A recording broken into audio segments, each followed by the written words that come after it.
Jeremy Pettigrew? It's your real name? Yes, it is. Do you mind telling me what this is all about, officer?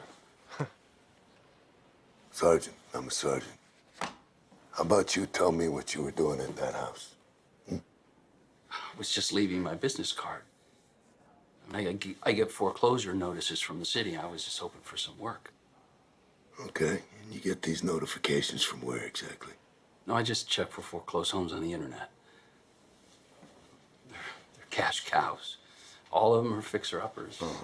And then you go door to door at 1:30 a.m.? No, I was working very late on another job, and I was just on my way home. It was empty. It's not like it was disturbing. Jeremy. Yeah? Yeah. Explain the stun gun and the plastic cuffs we found in your tool bag. I go inside of strangers' houses for a living, Sergeant. And if you've ever been chased by a Southside pit bull, you'll understand what the taser's for. Those aren't plastic cuffs. Those are cable ties for pipe repair.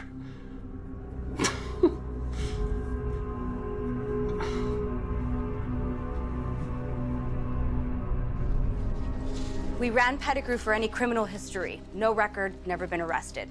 But his name was run through leads by an officer and a detective in Detroit 3 years ago. Here's a printout of the inquiries. We got the officers' names and gave them a call. The lead detective told us that Pettigrew was the person of interest in a kidnapping and murder of a tender-age victim that was sexually assaulted. They brought Pettigrew in but could never arrest him. They didn't have enough physical evidence. You're thinking this guy is a pedophile? Detective in Detroit thought he was good for it.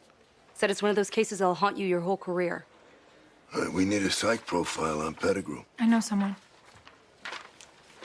You take, Doc. Is he a vigilante or a pedophile? He's both. Huh.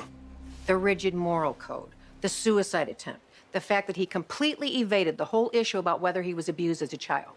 It's all consistent with the pathology of a self-loathing pedophile. He feels a horrible guilt, but he can't kill himself.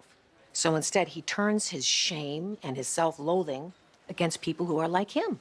So you're saying Pettigrew is killing pedophiles? I think it's likely.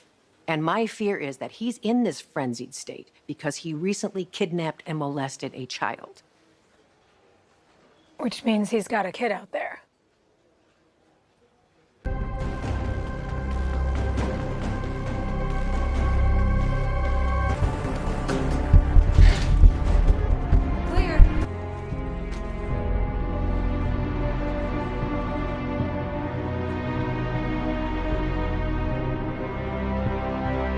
We're now looking at a kidnapping by a sexual predator. Our working theory is this guy is murdering pedophiles to cleanse his own sins. I reached out to the ME in Detroit. Now, the juvenile that Pettigrew was suspected of killing, he was assaulted over the course of a week before he died. Which means that there's a chance that our kid, whoever he is, may still be alive. So these tacks, they represent every missing juvenile over the past 2 months.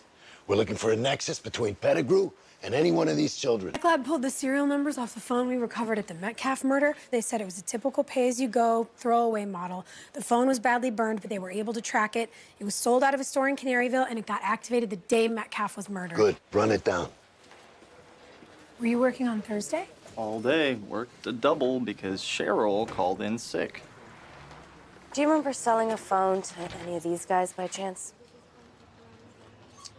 Yeah, I remember this dude here. He paid cash, which nobody does anymore, and he asked a lot of questions about the phone. Camera quality, yada, yada.